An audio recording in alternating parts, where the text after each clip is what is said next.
Welcome to Howstuffinmycarworks channel. During the previous video, I explained how to remove the distributor and the water pump from this 4th generation Firebird Trans Am equipped with an LT1 engine. Today's video is going to be part 2, which in part 2, I'm going to be replacing the seals. We're going to install a brand new distributor and a brand new water pump. I'm going to guide you step by step. That way, if you have a 4th generation Trans Am or Camaro equipped with an LT1 engine and you're experiencing issues with the Opti-Spark distributor, you're going to know how to replace it. So, let's get started. So the first thing I'm going to do is take care of the issue that caused the distributor failure to begin with, which was the leaking water pump shaft seal. To get started, so first thing I'm going to do, I'm going to use the shop towel to wipe the surface, and next I'm going to proceed to remove the bad seal.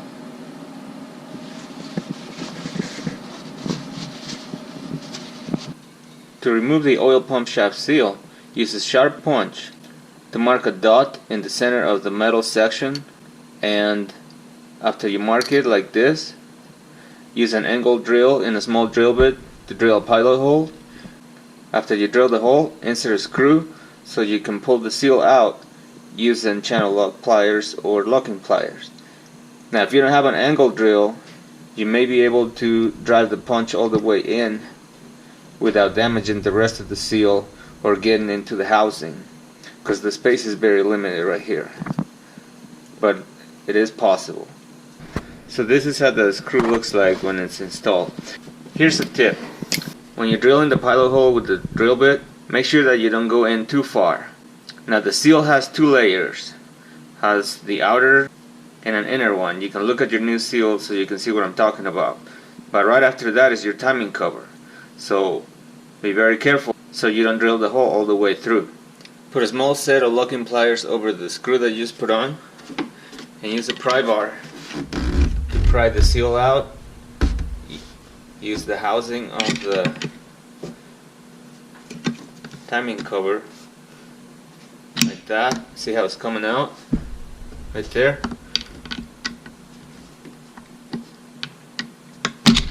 There it is. So I'm going to show you what the seal leaked. If you look at it, see how the seal is sticking out, and see how the new one, it should be in. Now what caused this was improper installation is what caused it. It's a little bit tricky to install these seals, and the previous owner obviously installed it wrong, and as they guided the seal in, the lip went out instead of staying in like the way it should have, and that's what caused the oil leak. And as the oil leaked down, it destroyed the distributor cap of a very expensive distributor. So all of this could have been prevented by installing this seal correctly. So I'm going to show you how to install the seal correctly so you don't run into the same problem, cause damage to a more expensive part like a distributor. So obviously there's a tool for everything, right? But if you're just working out of your own garage, it's very unlikely that you're going to have every tool that was ever made for every job. So there comes the need to improvise. So what I did, I cut the end of the highlighter using my pocket knife. So now I have a tool to install the new seal. Just going to go like that, and it's going to go over the shaft without causing this, which it was the seal got reversed by pushing it in, and it just flipped the lid out instead of keeping it in place. So this is my homemade tool. Prior to installing the new seal, make sure that you coat the inner lip with petroleum jelly so it doesn't go in dry and it's easier to install it. If you don't have petroleum jelly, you can use engine oil.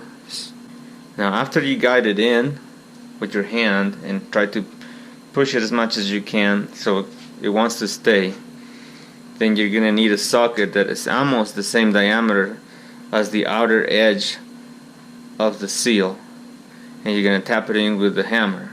What I have right here is a 22mm 12-point socket. You can use that as a guideline. So as you can tell, the lip is on correctly.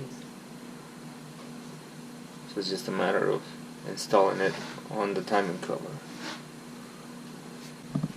Just kind of guide it in. Hold the homemade tool steady. Once you push the seal off and it went over the shaft, remove the homemade tool. And next step is just use your socket and tap it with a hammer, and that's it. That's the correct way to install this water pump shaft seal. You may want to practice it a couple of times with your old one before you put the new one so you don't ruin it. And also, before you cut the highlighter, depending on what brand you cut and what kind of taper it has, you might want to start trimming it a little bit first and use the old seal.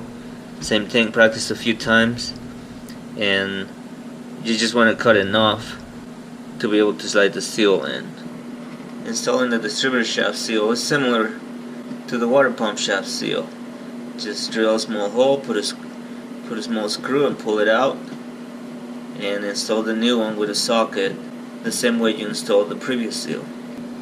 Just one tip with a distributor shaft seal: you can remove the shaft.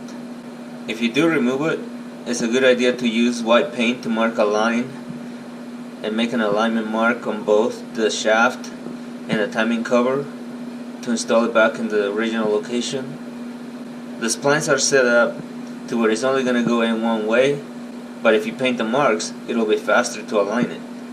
Removing the distributor shaft is definitely going to make the installation of the new seal a lot easier, because then you don't have to worry about damaging the lip. Now what you want to make sure though is that the surface is very, very clean, that there is no oil, so that way the new seal doesn't want to come out.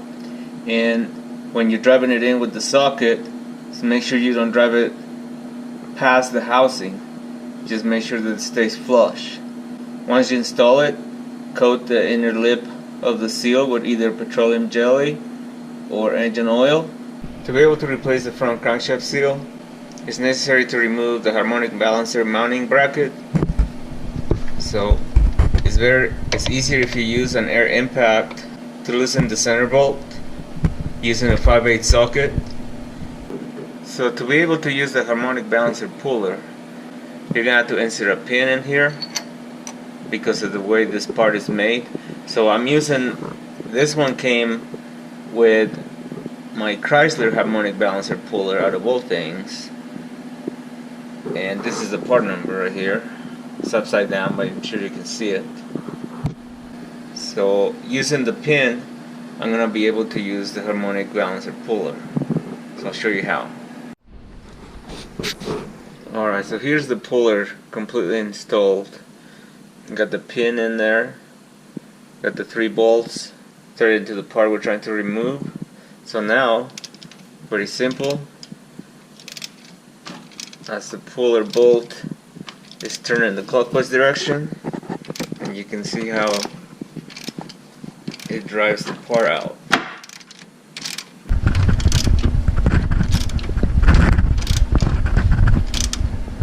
Keep going and take it all the way out. You get the idea. Once the harmonic balancer has been removed, go ahead and make a hole on the center of the seal of the metal part, just like you did before on the water pump shaft seal. Pull it out. Okay, so before you install the seal, same thing, make sure you clean the surface really clean so there's no oil residue before you install the seal. And even though these seals are already coated on the outside, you can always put a little bit of RTV silicone, just a very light coat on the outside when you put it in. And of course, make sure you lubricate the inner lip with either oil or petroleum jelly. And then when you put it on, drive it in with a large socket and a hammer. So now that all the seals are installed and you haven't installed any of the accessories back on, it's a good idea to scrape all the old gasket material from the water pump jackets and scrape it all clean, wipe it down really good on both sides. That way when it's time to install the water pump, the surface is ready. So the proper way to install the harmonic balancer hub is using a harmonic balancer installer. This installer is designed for harmonic balancers that have a larger diameter opening and not like this. So what I'm going to have to do to get around it, I went to the hardware store and I bought a bolt that is the correct size as the crankshaft center bolt. This is going to be threaded into the crankshaft, and I'm going to have to ruin one of the least common adapters, and I'm going to weld it like that. Once I weld it like that,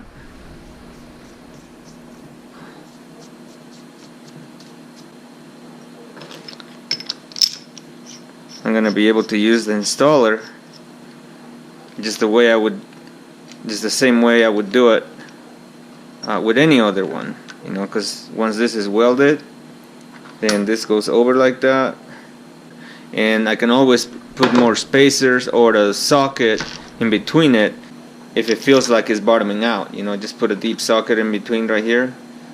So that's what I'm gonna have to do to modify my tool that I have so I don't ruin the threads of the crankshaft center bolt. If you have the time and you haven't started this job, maybe you can purchase the correct installer. That way you don't have to do all these modifications like what I'm going to do. But the one thing that you never want to do is to install a harmonic balancer or a harmonic balancer hub like this using the crankshaft center bolt, because it's going to take out the threads on the crankshaft, and now you're really asking for trouble, because now you have a ruined crankshaft. Just giving you a pointer of what I'm going to have to do, and I'm just going to have to fast forward the video until this part is installed, because all I'm going to do, like I said, is just weld it and put it on. So once the harmonic balancer hub has been installed, thread the crankshaft center bolt all the way in, and using your torque wrench, tighten it 74 foot-pounds. In order to keep it from turning, you're probably going to have to put one of the bolts on, and using the pry bar, put pressure against it so it doesn't turn. Then with your torque wrench, once it's set to 74 foot-pounds, just, there it is, tighten it up. That way it's not going to come off. The new distributor comes with its own shaft, and if you look at the shaft, this right here, the splines right here, there's going to be a wider part, and the way I aligned it right now on the engine, I have this part up, and by the looks of it, it's going to be a lot easier to keep this shaft in the distributor and drive the distributor into the engine. That way I don't ruin the seal when I'm trying to put it in. Since this distributor came with its own shaft, I'm going to go ahead and use it. I'm just going to lubricate it a little bit before I install it, and then install it on the engine. So here's another tip. When you install your distributor, and obviously you make sure that the shaft was aligned, like I said, I left mine with the wider mark facing up and make it easier to install. Now when you're guiding it in, it needs to go in smoothly. You should not have to force it. You'll know, you may have to move it side to side slightly depending on how aligned the marks are, but once it goes in, it should just very smoothly go in, and then everything needs to be flush. You know, the bolts that are going to be tightened up, they need to be completely flush with the timing cover.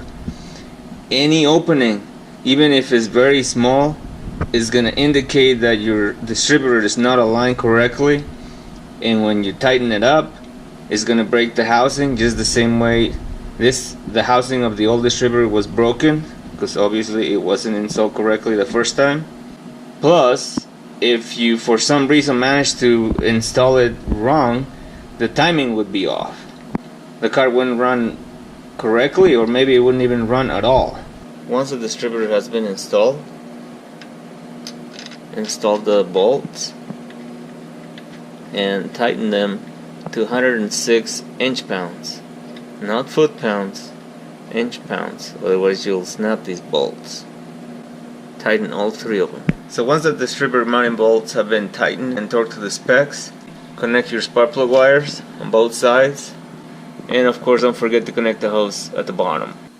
So before you install the new water pump on, make sure you transfer the coolant temperature sensor and the thermostat to the new one. Once you have installed both of those items to the new pump, flip it over and use a light coat of gray RTB, put it on the pump and glue the gaskets to it, both of them. Let it set for a couple of minutes, and when you're ready to install the new pump, lubricate the splines with a light coat of grease so they don't go on dry, and put a light coat of RTB on the block surface where the water pump's going to go on the water ports. And another tip when it comes to the water pump, make sure you clean the threads of the bolts with a wire brush. Inspect them. If they're corroded, replace them, because the last thing you want is when you're tightening the bolts up, one or more than one may break, so you don't want that. And since they go through the water jackets, apply thread sealant to the threads. That way you don't develop any coolant leaks. So install the pump on. Make sure you install the shaft that goes in between it, if you removed it like I did, and tighten the bolts to 30 foot-pounds. Stir in the center on both sides and do a crisscross for the remaining. That way the gasket is flat and you don't warp the pump when you're putting it on. So those are the tips when it comes to the water pump. I'm going to go ahead and fast forward to the point where the pump is installed, and I'll finish explaining the rest. So once the water pump has been installed and all 6 bolts have been torqued to the proper specs, go ahead and connect the lower heater hose, tighten the clamp, the cooler hose, connect the coolant temperature sensor back on, install the harmonic balancer back on, and tighten the retaining bolts to 63 foot-pounds. And once you're done connecting everything down here and the bolts are properly tightened, install the serpentine belt back on following the belt routing diagram, and after that it's time to work from the top. So all the hoses at the bottom are connected, serpentine belt is installed. Now it's just a matter of connecting all the remaining hoses from the top back on. Connect the distributor plug on, and if your distributor came with a new harness, you can install the new harness. This one looks like it's in good shape, so I'm going to leave it. After the section of the air intake is installed, connect the air intake temperature sensor, and once everything is connected, connect the negative battery cable back on, and obviously fill it up with coolant. I live in Arizona, so my mix is just 50-50. So I'm just gonna make sure that whatever amount of full strength coolant I put in, I'm gonna match it with distilled water. Now, depending on where you live, what part of the country you live in, your mix may not be 50-50. If you live in a very cold climate, you may have to have more. Just do a little research on that when you're topping it off. So you know what to do, and I'm just gonna fast forward when it's time to start this engine, and it should run like a brand new vehicle. So the last thing was to add coolant to the cooling system. And here's the moment of truth. See how the car runs. Like I said earlier, it better run like a brand new one.